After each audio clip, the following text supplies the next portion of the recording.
kami dari kelompok 5 ingin melakukan konseling individual. Selamat menyaksikan.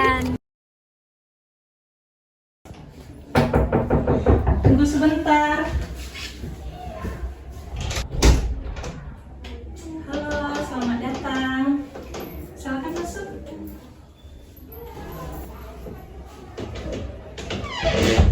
Oke, silakan duduk Ananda. Terima kasih ya Bu. Iya, sama-sama. Oke, Ananda, apakah posisi duduknya sudah nyaman? Sudah. Oke, bagaimana kabarnya Ananda hari ini? Alhamdulillah baik. Oke, alhamdulillah ya. Bagaimana perjalanannya tadi ke sini Ananda? Aman-aman saja. Oke, aman saja Iya. ya. Ananda? Tapi tadi sedikit kena macet. Oh gitu. Iya. Ananda tadi dari mana nih? Tadi nggak ada Bu. Nggak kemana-mana. Oh berarti tadi dari rumah ya? Iya, dari rumah langsung ke sini. Oke. Jadi Ananda, karena kita belum saling kenal, kita kenalan diri dulu ya. Mau dari ibu atau dari Ananda dulu? Dari Bu aja. Oke, dari ibu dulu. Oke Ananda, perkenalkan nama ibu Dila Fardian. Ananda bisa panggil ibu dengan ibu Dila. Kalau Ananda sendiri? Saya Putri Muhammadillah, bisa dipanggil Putri. Oke, jadi ibu panggilnya Putri ya? Iya. Oke Putri, sekarang sebelum kita masuk kepada kegiatan kita pada hari ini, alangkah baiknya kita berdoa terlebih dahulu ya. Berdoa dimulai. Berdoa Oke, Putri, sebelumnya, apakah Putri sudah pernah mengikuti kegiatan konseling sebelumnya?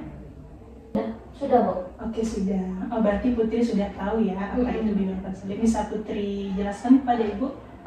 Jadi konseling itu tuh kayak saya sebagai klien kayak menceritakan masalah apa yang saya alami pada saat ini, lalu ibu tuh mencari solusi untuk saya dari permasalahan tersebut. Oke, bagus sekali Putri. Jadi memang bimbingan konseling ini kita memberikan bantuan kepada klien di mana ibu sebagai konselor dan Putri sebagai klien dan sebagai konselingnya. Nah, di sini Putri datang atas kemauan sendiri atau ada paksaan dari pihak lain? Atas kemauan sendiri Bu. Oke, jadi Putri kesini secara sukarela ya? Nah, oke, jadi karena Putri kesini datangnya secara sukarela, Ibu harapkan Putri dapat terbuka nantinya di dalam menceritakan permasalahannya nanti kepada Ibu. Dan juga tidak ada yang Putri tutup-tutupi dari Ibu. Dan juga Putri tidak perlu merasa khawatir ataupun merasa cemas karena Ibu akan menjaga kerahasiaan cerita dari yang Putri sampaikan kepada Ibu. Dan nantinya kalau ada pihak lain yang menginginkan informasi ini, Ibu akan konfirmasi dulu kepada Putri apakah boleh atau tidak informasi ini Ibu sebarkan. Oke, sampai di sini apakah Putri paham? Oke, jadi karena Putri sudah paham, selanjutnya kita akan masuk kepada sesi konseling kita yang akan berlangsung dalam waktu 30 menit ke depan.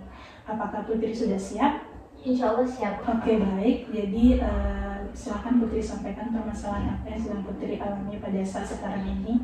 Jadi Putri itu kan Putri kuliah Bu. Iya. Nah jadi selama kuliah itu tuh Putri itu kayak malas buat tugas, malas buat tugas, terus lebih kayak bodo amat gitu tentang perkuliahan itu Bu.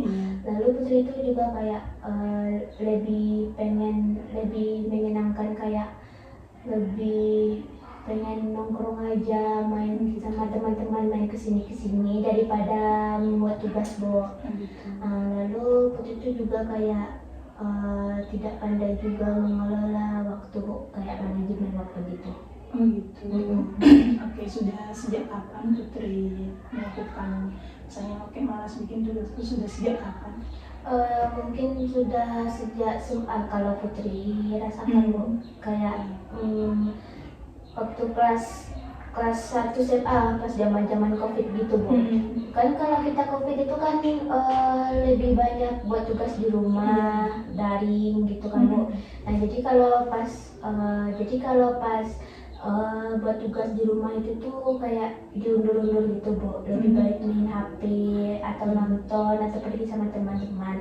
Nah jadi pas kalau waktu udah masuk sekolah, jadi tugas itu banyak yang nggak ada dibuat, banyak yang tinggal, sampai kena marah sama guru itu Bu. Jadi Putri itu merasakan malas kayak gitu tuh dari SMA. Gitu. Jadi Putri merasa itu ya karena dari SMA dulu karena COVID itu, jadi Putri merasa kalau sekarang itu bikin tugas tuh kayak banyak ditunda-tunda gitu ya, gitu.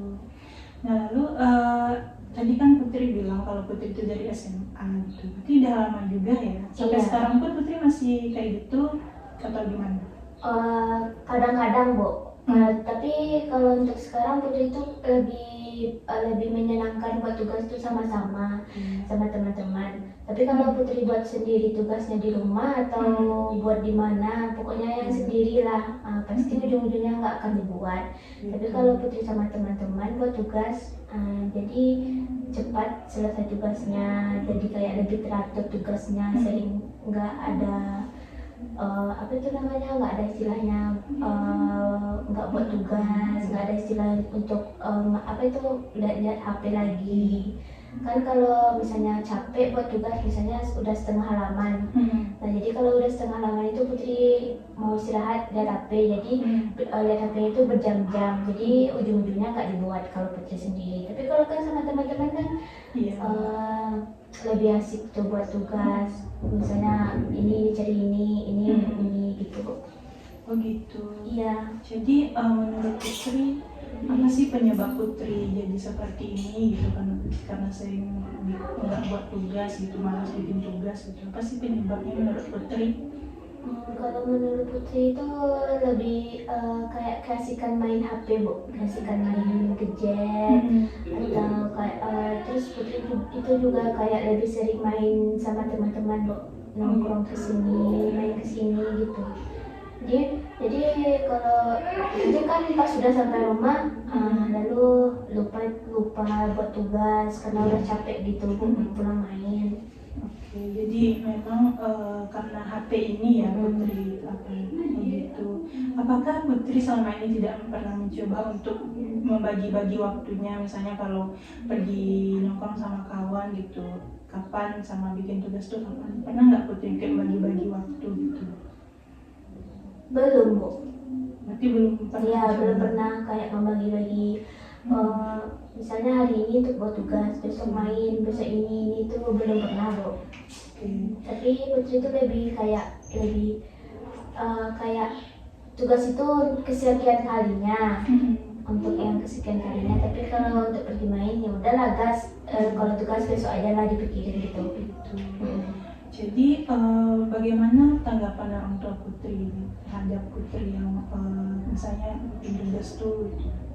Bagaimana tanggapan dari orang tua Putri? Nggak tahu Bu.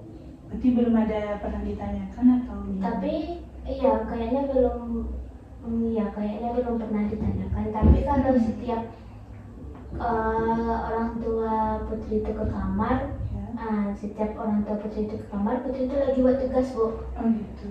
Jadi berpapasan dengan Putri bertugas. Nah jadi kalau orang tua Putri nggak ke kamar, kadang Putri buat tugas, kadang enggak. Tapi setiap orang tua ke kamar, selalu Putri buat tugas. Itu pun Putri nggak tahu kalau ayah sama bunda tuh mau ke kamar, nggak tahu. Cuman emang posisinya itu tuh ya lagi bikin tugas. Oke. Kalau soal nongkrong itu biasanya Putri sampai jam berapa nongkrongnya itu? Putri itu nongkrong nggak ingat waktu Bu. Misalnya nih malam minggu. Nah misalnya kalau malam minggu itu bisa Putri sampai jam 11. Paling kemarin waktu dulu ada tuh sampai jam 1. Nah itu tuh berangkatnya dari siap maghrib sampai jam 1. Biasanya Putri kayak pergi jam 5 atau siap sholat asar, pulang jam 10 kayak gitu Bu. Tapi paling lama kemarin jam 1. Oke, berarti memang lumayan lama juga ya Putri dulu. Itu gimana respon orang tuanya? Awalnya kena marah Bu. Lalu? Iya, awalnya kena marah. Lalu tiba-tiba kayak ya udahlah dibiarin aja lah kayak gitu, udah capek juga negurnya kan Bu. Jadi dibiarin aja, sampailah kemarin benar-benar sempat kena marah, benar-benar kena marah karena pulang jam 1 itu Bu. Gitu. Jadi karena Putri ini sering nongkrong tuh mungkin kadang lupa ya sama tugas Iya. hari itu. Gitu. Jadi apa dampaknya yang Putri rasakan pada saat sekarang ini? Dampaknya itu tuh Putri lebih sering telat ngumpulin tugas, lalu tugas Putri itu juga numpuk-numpuk. Terus Putri itu juga sering ngantuk di kelas, sering tidur di kelas. Lalu Putri itu juga kayak nggak fokus lagi sama perkuliahan itu Bu, karena efek ngantuk itu. Terus kan pulang terus kan tiap hari malam, bukan tiap hari Bu, kayak misalnya kalau Putri pergi nongkrong kan pulang malam, jadi kan kurang istirahat. Terus kadang itu masuk jam 7, pulang misalnya kalau pulang jam 1 kan cuma beberapa jam, jam 5 bangun lagi, kadang jam 6 bangun, sampai di kelas juga terlambat, kayak gitu. Itu Putri ada diingatkan nggak sama entah itu orang tua ataupun teman-temannya untuk misalkan Put bikin tugas ini lagi gitu, dan diingatkan nggak? Diingatkan sama teman-teman atau orang tua? Ada Bu, teman-teman sekelas ada yang ingatin untuk buat tugas. Mungkin kayak mereka nanya tugas ini udah siap atau belum, tugas ini udah siap atau belum. Terus kan aku jawab belum. Jadi kalau terus dia Putri minta jawaban, minta tugas ke teman-teman, lalu dikirim. Ujung-ujungnya pasti nggak akan dibuat. Kan cuma dong teman-teman ngirim tugas, terus Putri nggak buat tugasnya karena efek malas buat tugas sendiri itu. Gitu. Jadi Putri ini memang tipenya kalau bikin tugas tuh memang harus sama-sama. Iya. Oke. Jadi itu permasalahan Putri sekarang ini ya, karena jadi apa aja nih upaya Putri yang udah Putri lakukan supaya Putri itu tidak malas bikin tugas, tidak pulang malam, sama itu manajemen waktu Putri. Apa upaya Putri yang Putri lakukan? Sejauh ini belum ada Bu, tapi cuman kalau untuk buat tugas mungkin Putri udah bisa kayak kalau mau buat tugas Putri pergi ke kos teman. Cuman satu itu aja Bu. Berarti yang Putri nongkrong sama yang manajemen itu belum lagi? Iya. Gitu. Dapat Ibu simpulkan bahwasanya permasalahan Putri ini karena Putri sering nongkrong dan pulangnya malam, terus juga Putri tidak bisa memanajemen waktu, jadinya tugas Putri ini terabaikan ya? Iya Bu, lalu Putri itu juga kecanduan main HP juga Bu. Iya. Jadi Putri itu kesini datang mau bertanya sama Ibu bagaimana cara solusi untuk Putri untuk saat ini Bu. Misalnya nih dibiarin aja makin lama makin semester ke atas kan udah mau nyusun lagi Bu, udah mau nyusun skripsi, udah mau KKN, udah mau PL ini segala macam. Terus kalau dibiarin kayak gini pasti kan dampaknya pasti Putri makin lama tamatnya. Terus pengeluaran ke atas itu kan makin banyak itu Bu. Nanti orang tua juga susah carinya.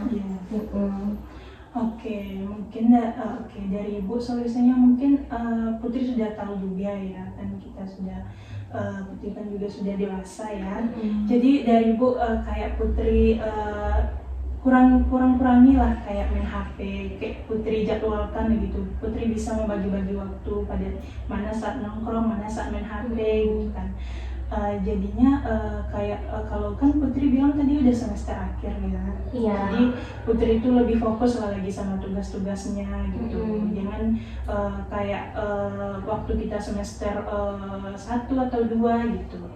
Nah jadi kalau untuk solusinya dari Ibu kayak gitu, Ibu juga sama kayak Putri, Ibu juga ada pengalaman kayak tugas itu karena sibuk main HP gitu kan, jadi tugas itu kayak tertunda gitu. Ibu juga pernah mengalami yang seperti itu, tapi itu Ibu ingat lagi bahwasanya kalau keasikan main HP nanti tugas ini nggak terselesaikan dengan baik, dan juga nanti nilainya kita juga tidak maksimal kan, nilainya dapat dari dosen gitu. Nah, jadi itu kalau untuk memanajemen waktu Putri bisa dengan cara kayak Putri misalnya kayak minta orang tua atau teman mengingatkan gitu. Misalnya sekarang ini waktunya bikin tugas atau waktunya kayak beres-beres rumah atau gimana gitu. Nah kalau untuk misalnya kayak Putri, tadi kan Putri bilang kalau Putri itu bikin tugasnya itu kan maunya itu kayak sama-sama Iya. gitu. Nah nanti sedepannya Putri coba lagi walaupun tidak bersama teman, Putri bisa melakukannya sendiri gitu. Jadi itu solusi dari Ibu, apakah dapat Putri pahami? Insya Allah bisa Bu. Jadi Putri itu kayak lebih manajemen waktu juga ya Iya, Bu. manajemen waktunya lagi Terus nongkrong main kesana kesini juga dikurangi. nongkrongnya lagi dikurangi, lagi manajemen waktunya lebih dimaksimalkan lagi. Mungkin Putri itu mungkin nongkrongnya bisa setiap malam minggu atau di minggu aja ya Bu ya. Iya, boleh juga. Malam minggu atau enggak di hari minggu aja. Jadi ya dari hari Senin sampai Sabtu itu Putri juga kayak lebih fokus untuk kuliah buat tugas gitu ya Bu. Iya, bisa untuk hari Sabtu atau Minggu Putri bisa lah untuk refreshing sebentar. Dan pulangnya juga Putri itu misalnya kalau misal takut mungkin terlalu lama, nanti Putri bisa minta tolong atau teman atau orang tua untuk mengingatkan, misalnya kayak Putri jadwalkan jam 10 udah pulang gitu. Jadi kayak minta tolong sama orang tua atau teman untuk menelpon Putri kan atau apa untuk mengingatkan bahwasanya udah jam 10 Putri harus pulang gitu. Begitu ya Bu. Atau mungkin kayak jadwal bisa Putri jadwalin untuk pergi main itu nggak Bu, kayak waktunya gitu. Iya, Misalnya bisa berangkat juga. misalnya berangkat jam 4 pulang jam 9 atau berangkatnya siang pulangnya sore kayak gitu. Iya, Misalkan Bu ya. bisa bagus juga kalau begitu. Jadi Putri itu lebih terarah gitu kan, nggak seenaknya waktu SMA atau gimana. Karena kan kita sudah terus pikir Putri. Nah, jadi mungkin itu yang bisa Ibu berikan solusi kepada Putri. Jadi bagaimana? Apakah Putri sudah paham? Paham Bu, insya Allah paham. Oke, jadi bagaimana nih perasaan Putri setelah kita melakukan sesi konseling ini? Sedikit lega Bu, karena kayak jadi kepikiran kemarin Bu, kayak ini gimana nih tugasnya kayak gini ini mainnya kesini ini supaya nggak ada manajemen waktu. Tapi setelah konser bercerita kepada Ibu sedikit lega, bukan sedikit ya sih Bu, lebih banyak leganya, sudah lega. Jadi Putri itu juga tahu kedepannya harus kayak gini, kedepannya harus gini gitu. Ya, bagus sekali. Nah, jadi kan Putri tadi kan sudah tahu nih apa yang harus kan Putri lakukan. Nah, jadi apa nih komitmen Putri ke depannya? Mungkin komitmen Putri ke depannya itu kurang-kurangin nongkrongnya. Kalau mau buat tugas mungkin Putri lebih pengen sama teman. Jadi kalau mau buat tugas komunikasi dulu sama teman apakah dia mau buat tugas sama-sama atau enggak. Tapi kebanyakan mau buat sama-sama Bu. Nah, lalu Putri itu kayaknya lebih baik Putri buat catatan kecil gitu Bu, catatan kecil kayak manajemen waktu. Hari ini buat tugas, hari ini kayak gini, hari ini gini gitu Bu. Oke, bagus sekali ya komitmen Putri. Jadi kapan nih bisa Ibu lihat hasil dari komitmen yang Putri sampaikan kepada Ibu? Mungkin insya Allah bisa minggu depan Bu. Oke, minggu depan mungkin terlalu lama ya. Bisa nggak Ibu minta hasilnya itu kayak 2 atau 3 hari lagi? Bisa Bu, insya Allah bisa. Bisa ya. Jadi Ibu tunggu informasi dari Putri aja ya. Iya. Oke. Jadi kan tadi Putri bilang kalau Putri itu merasa lega dan terbantu karena sesi konseling kita ini. Jadi Putri mau nggak kita melanjutkan sesi konseling kita ini lagi? Mau. Oke, waktunya mau kapan? Minggu depan ada gimana Bu? Oke, minggu depan. Iya. Jadi kita sesuaikan waktu Ibu juga, waktu Iya. Putri kita sesuaikan aja ya. Oke, nanti Ibu kabari lagi atau Putri yang mengabari Ibu. Iya. Oke, jadi tidak terasa kita sudah berada di penghujung konseling kita pada hari ini. Karena kita tadi memulainya dengan berdoa, kita akhiri juga dengan berdoa. Berdoa dimulai. Berdoa selesai. Oke Putri, Ibu ucapkan terima kasih banyak karena Putri sudah berkenan hadir untuk datang pada sesi konseling kita hari ini. Dan Ibu juga berharap komitmen yang Putri sampaikan tadi kepada Ibu dapat Putri terapkan dalam kehidupan Putri sehari-hari. Ya Putri, terima kasih banyak ya kalau ada kesalahan atau kurang di dalam perkataan Ibu atau khilaf, Ibu minta maaf sebenarnya. Oke Putri, terima kasih. Mari Bu antar keluar.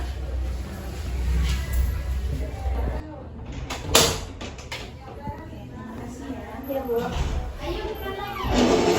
Guys, di sini saya akan mendeskripsikan permasalahan yang dialami oleh klien pada konseling perorangan yang telah kami buat sebelumnya, di mana permasalahannya yaitu sering menunda-nunda tugas dan kurang bisa memanajemen waktu. Dari video yang telah kita tonton bersama-sama sebelumnya, ada beberapa analisis tingkah laku dan deskripsi masalah pada klien, di mana klien ini mengalami permasalahan dalam manajemen waktu, kurang memiliki motivasi dan mengerjakan tugas, dan serta menunjukkan sikap masa bodoh terhadap perkuliahannya. Klien lebih senang menghabiskan waktu keluar bersama teman-teman dan jalan-jalan dibandingkan menyelesaikan tugas-tugas akademiknya. Kondisi ini telah dirasakan sejak SMA, khususnya pada pandemi COVID-19. Pada masa tersebut, klien mulai terbiasa menunda-nunda pengerjaan tugas dan lebih memilih melakukan aktivitas yang dianggap lebih menyenangkan. Akibatnya, klien pernah mendapatkan teguran dari guru karena tidak mengerjakan tugas sekolah, yang dimana kebiasaan tersebut kemudian terbawa hingga dunia perkuliahan. Saat ini, klien cenderung lebih nyaman belajar bersama teman-teman dibandingkan belajar sendiri. Namun, klien juga mengalami kesulitan dalam mengatur waktu karena terlalu asik bermain media sosial sehingga sering melupakan tugas-tugas kuliahnya. Saat ini, klien merasa mudah lelah sehingga memilih melakukan aktivitas yang lebih menyenangkan daripada menyelesaikan kewajiban akademik. Klien juga sering menghabiskan waktu cukup lama di luar rumah sehingga pulang larut malam. Hal ini menimbulkan kemarahan dari orang tua. Akan tetapi, karena orang tua merasa nasihat mereka tidak didengarkan, akhirnya mereka cenderung membiarkan perilaku klien tersebut. Nah, meskipun demikian, klien sebenarnya telah memiliki keinginan untuk berubah. Hal ini terlihat dari usahanya untuk mencoba mengerjakan tugas dengan meminta bantuan atau berdiskusi dengan temannya.